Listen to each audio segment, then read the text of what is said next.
Your Honor, my client is broke. He has absolutely nothing left to his name. Those words landed like a thunderclap inside the marble-floored courtroom of the Southern District of New York. The man speaking them was Richard Caldwell, one of the most expensive defense attorneys in the country. And the man sitting beside him, in a deliberately modest gray suit, was Gerald Harmon. 3 years ago, that name meant everything. Gerald Harmon had been ranked among the 30 wealthiest men in America. His name was on hospital wings, on university buildings, on the lips of senators who called him a friend. A billion-dollar empire built from nothing. And now his own lawyer was telling a federal judge he had nothing. But in the very last row of that courtroom sat a woman with a leather briefcase, on her knees and her eyes fixed on the back of Gerald's head. Her name was Patricia Voss. She had spent 22 years as his personal accountant. She had seen every account, every trust, every secret. And inside that briefcase, on a USB drive no larger than her thumb, was the proof that Gerald Harmon was not broke. He was hiding. What nobody in that courtroom knew. Not the prosecutors, not the judge, not even Patricia. Was that the person who had set all of this in motion was sitting much closer to the front of the room, adjusting his cufflinks, completely calm, completely unaware that his world was about to collapse. Stay with us. This story is nowhere near finished. To understand how Gerald Harmon ended up in federal court, you have to go back 18 months earlier to a 9-minute phone call made to the United States Bankruptcy Court from an untraceable, private number, a woman's voice. Calm.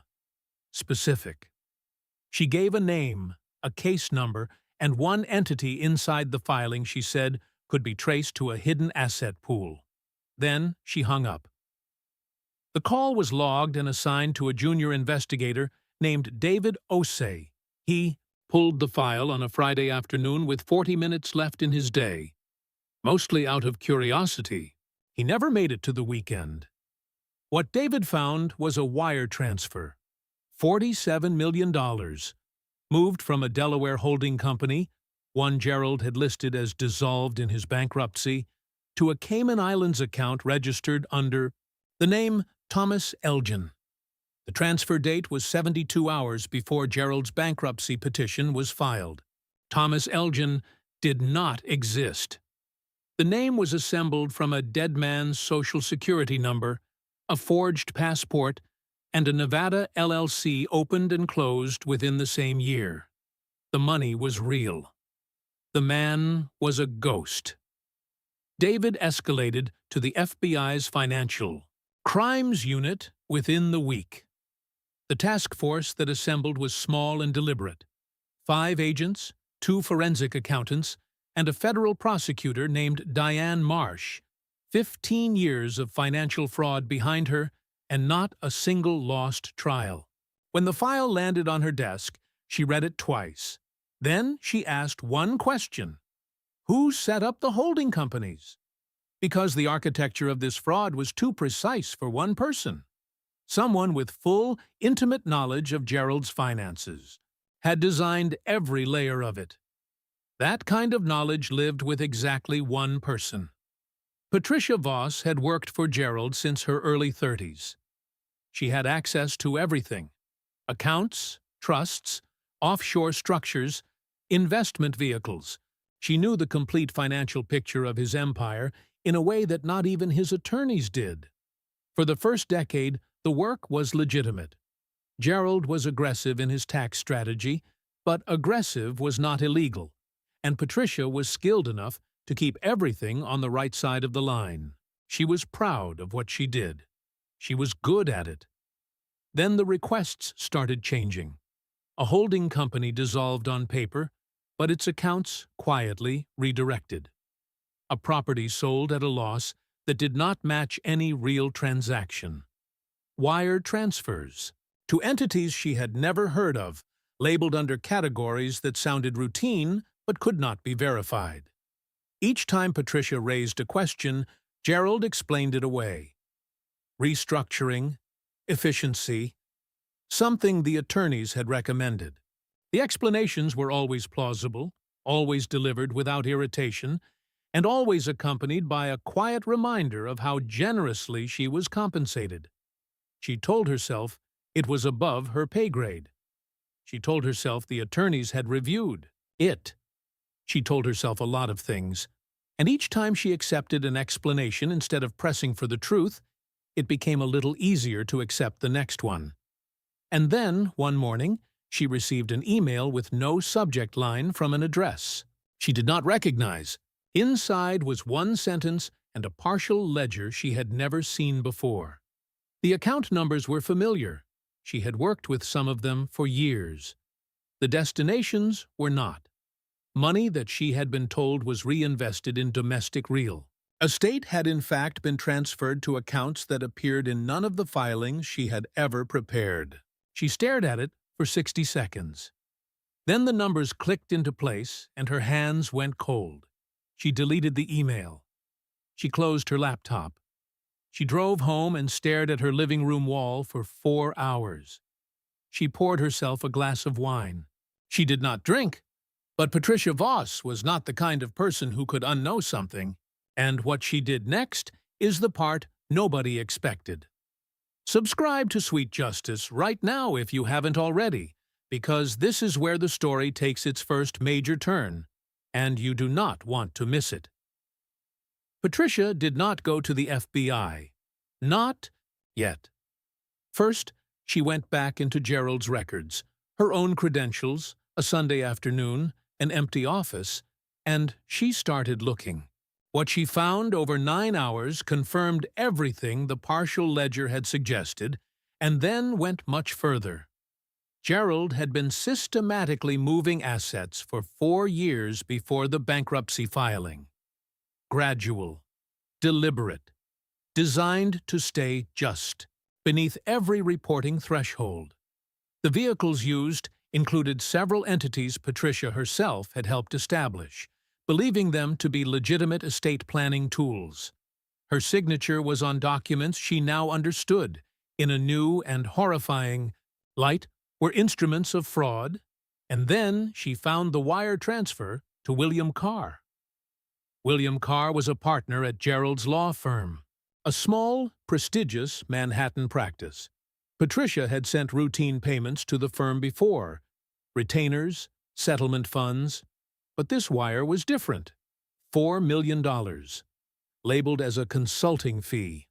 No contract on file, no deliverable, no record of any work. Transferred 11 days before the bankruptcy filing to Carr's personal account. The same William Carr who had filed that bankruptcy. The same William Carr who was, at that very moment, sitting at the defense table. In federal court, Patricia picked up the phone and called Sandra Harmon. Sandra was Gerald's ex-wife. Their divorce, 2 years before the bankruptcy, had been handled through Carr's firm. During those proceedings, Sandra had obtained documents, through sources she declined to name, showing account structures Gerald had never disclosed. She had handed them to William Carr, trusting him to use them in her favor. Carr had taken those documents straight to Gerald. He had used them as leverage. $4 million to stay quiet, file the bankruptcy, and protect the fraud.